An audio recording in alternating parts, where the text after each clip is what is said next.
The men's basketball team plays just once today, traveling to Penn State to take on the Nittany Lions on Thursday at 7 p.m. on the Big Ten Network.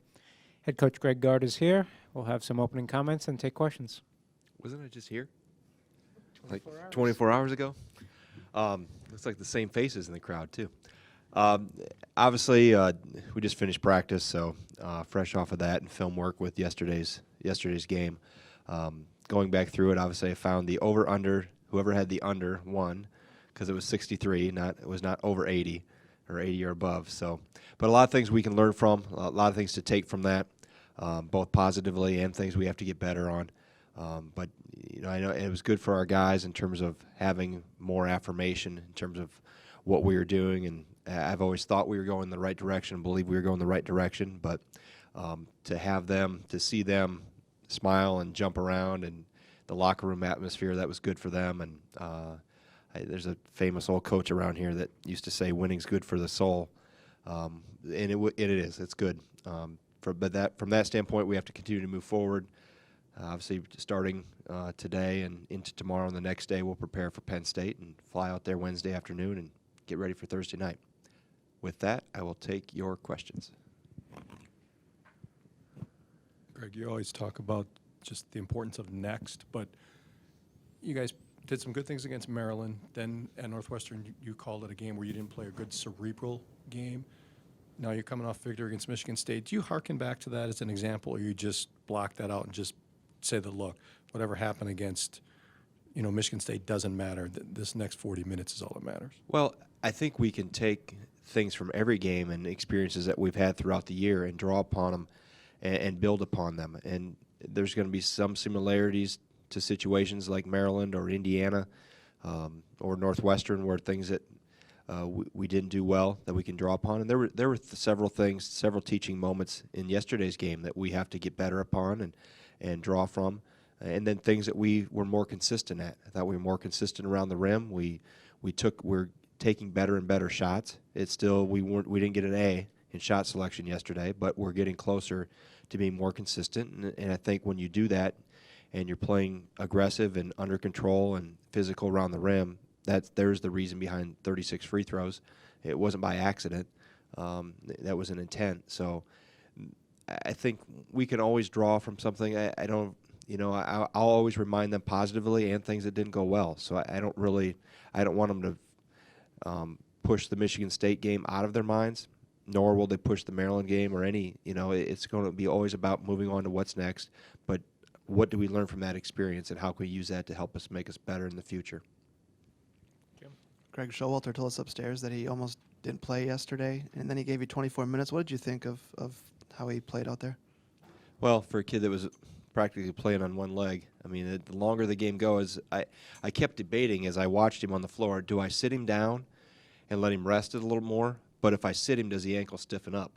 And I kept asking him, how you doing? He's like, I'm okay. And I could tell when he ran up and down the floor, you could tell he was limping a little bit. But I tried to do some things matchup-wise with him after I watched him for the first couple minutes and try to get him on guys that were maybe more guys that he didn't have to move as much laterally with, and more guys that he could just chase and run off of screens and not have to guard dribble penetration as much. So hopefully that helped him a little bit. But obviously his toughness and his leadership, that dive on the floor that he made in the last 2 minutes, that doesn't get in anybody's article or anybody's stat sheet. But that was almost a game-saving play because they have a layup at the other end, and it also flipped the possession arrow for us at the end when we were able to press, give us another option to do other than foul if we couldn't get a trap set. So, those are, I've said all along, we've always had guys like him in the program.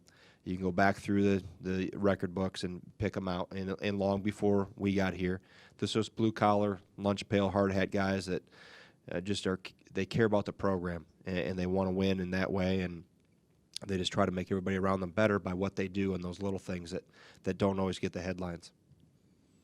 Just following up on that, Greg, do you buy into plus-minus? Do you look at that much? Because he was plus 13 yesterday, which led the team, and you look at the rest of his stat line, there's not a whole lot there. But, I mean, does that mean anything to you? I'm trying to get it. Our video coordinator, AJ, is trying to get me into more, since I'm more technology savvy than the former coach. and I like that stuff a little bit more. That he's trying to get me to. He's just showing me all the options and all the things we can do, and it can be. You can have paralysis by analysis sometimes too. You can give me too much information. He showed me one graph upstairs. I'm like, holy smokes, AJ! I was not an engineering major, so let's make it a little more. Let's simplify it a little bit more than this. But we are looking at some things plus minus. We're starting to, dive into that a little bit more. I don't know if we'll get to that completely this year just because of the midstream change and transition that I needed other things that I had to get right first and get going in the right direction before I worried about another stat sheet to look at. So, I can usually tell by plus minus or without. I can tell you who's plus and who's minus. I know Aaron Maish was a plus, I think, and 2 when he was on the floor. I guess I don't. I got to study it deeper to understand exactly how. I heard Nigel Hayes was a minus, but Nigel Hayes, it played a heck of a game. But it's just a matter of who's on the floor and that specific time, what happens. So it's something we're studying and we'll probably use deeper in the future.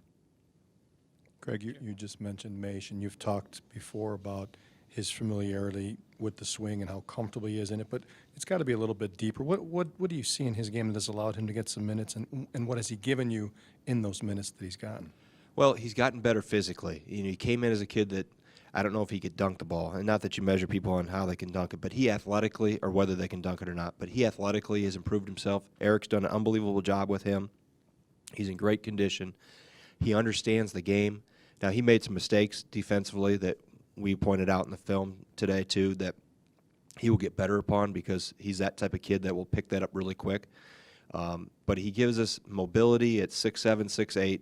He can guard different guys. And the biggest factor I think that jumps out with Aaron is that he cares.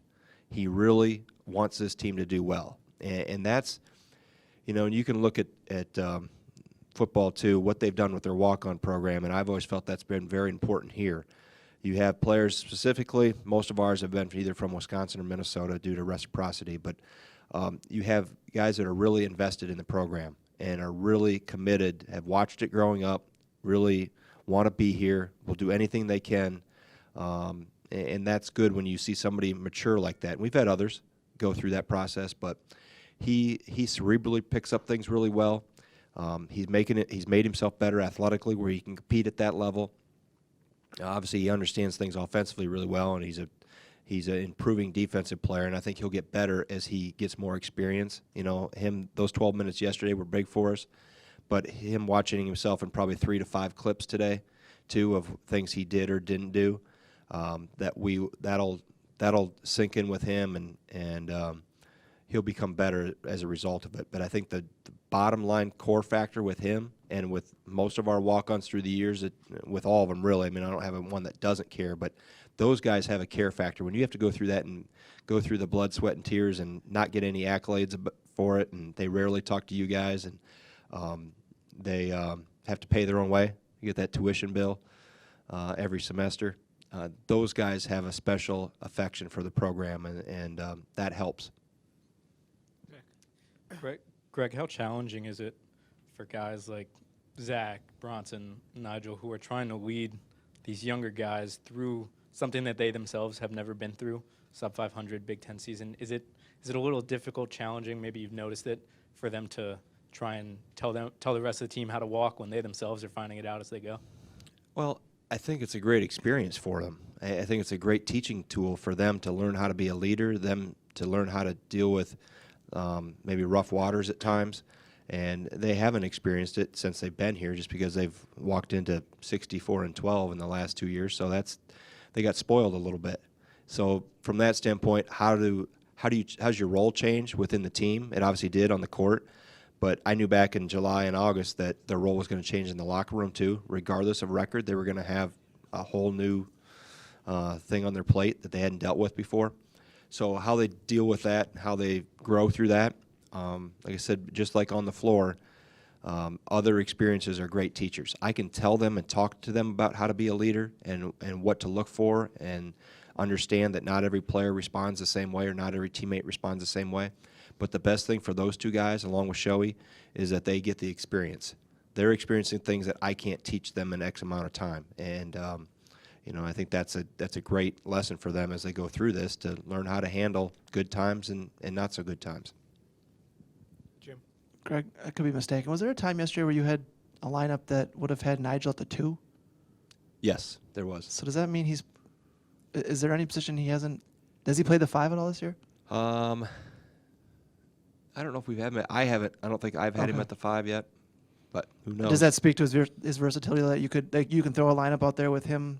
Well, at that it was spot? a combination of him being there was Jordan Hill didn't make me exactly the happiest a couple times, and Showalters' ankle and foul trouble combination, so I had to, kind of mix and match that way. And Aaron had played pretty well, so it was a combination of a few things, not just let's go experiment with Nigel at the 2. And I had thought about that as we were looking at what was going to be Zach's prognosis for the day. In my mind, I was playing, okay, I know Jordan Hill had been sick, and he wasn't fully back yet. He hadn't practiced in practice part-time one day. How was I going to have to mix and match the lineup? And that was my intent was, okay, if I have to slide somebody around, I can slide Nigel over to the 2 and play Aaron at the 3 if I need to. Greg, the last 2 games, Khalil's done some really good things in the press and the trap. What is it about him that makes that part of his game impressive? Well, his instincts are good. I think, and he's played in that type of full court extended defensive system before. He reads things pretty well. Obviously athletically, he's really good. But I think the biggest thing is his instincts. He understands and where to be, how to react when the ball's in the air. Did a great job of cutting off the sideline and forcing that turnover. There were some things that we needed to work on. We showed the alignment before the ball was inbounded that we needed to do better. We'll get better as we grow with that, and if we have to use it in certain situations, we'll get more comfortable with putting it on. So I think the biggest thing is his instincts, and then he understood exactly how to set that trap and make sure they couldn't escape up the sideline and really squeeze him where they had to, when he took a step back, he stepped on the sideline. Brian? Greg, after watching the film, how did Penn State beat Northwestern? Well, Penn State played very well in terms of from a physicality standpoint. They were very physical. They also, Northwestern goes 3 for 26 from 3. And Penn State, I believe, shot 33 free throws. I think if I looked at the box score right, it was in the mid to high 20s, into 30s, I think it was. I think there was something for 33. Does anybody have the box score with them? 24 for 33. Okay. So those two combinations of not shooting. That's the first time. I thought we did a pretty good job in Northwestern in terms of taking away the threes because they've been averaging over 10 made threes a game. We didn't do a good job of handling the ball screen. And they go 4 for 12 against us, which usually if you have them under that average, if you look at their box scores through the year, those were the teams that had beat them or been very close with them. And then for them to go 3 for 26, and then Penn State be able to get to the free throw line like they did. And I think Penn State made 9 threes. So, if you go 10 for 26, there's a difference right there. You just don't even have to make 30% of or just over 30% of them. So I haven't completed that game yet. I watched some of it live on Saturday night, and I just started it again now up in my office. So I'll take a look and look back through games. But Penn State's done that. Penn State played really well at Maryland. Had a 13-point lead with 6 minutes to go. And, had some issues with the press, and Maryland's crowd got into it a little bit. Then they go to Michigan, and Michigan can't miss from 3. So it's a fine line, as we've all found out. Chris? Understand that Bo reached out to you last night after the game. Can you share with us what he had to say and what that meant for you to hear? Who let that secret out? Huh? No, I got text a bottle of champagne, a picture of a bottle of champagne. Let's put it that way. And it was actually chilled. I could tell the frost was still on or whatever. And it was between him and Kelly was texting me too. So his wife. Just been waiting to pop this. You gave us a great reason. Congratulations. Great job. So I guess they had a bottle of champagne as a celebration of yesterday's win. But that's, he's doing his thing. I think trying to lower his handicap at times. His golf score. Those that are, I don't know. He texts once in a while. I haven't, he's enjoying what he's doing, and we're having fun here. John? Bronson's had some highs and lows adjusting to this new role this season that he's playing. What allowed him to be so effective yesterday? Well, I think he was aggressive. I think he got some shots to go early, with gave him some confidence. And then we've talked about it, trying to get him to play more north and south, trying to be more aggressive and making plays for not only himself but others as well. Assist numbers go up, turnover numbers go down, shooting percentage will go up, shoot more free throws. He hasn't shot 7 free throws in a game in a long time. So for that, it was good to see. We tweaked some things offensively to maybe force him to be a little more aggressive. But also he's maturing and growing in that role.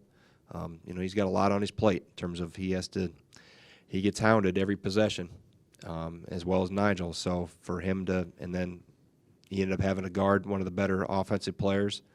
He's usually has to do a good job defensively too. So I think just being more aggressive and understanding that I can attack and make some plays, and when shots go in, it also makes it easier. That's a big confidence booster for him.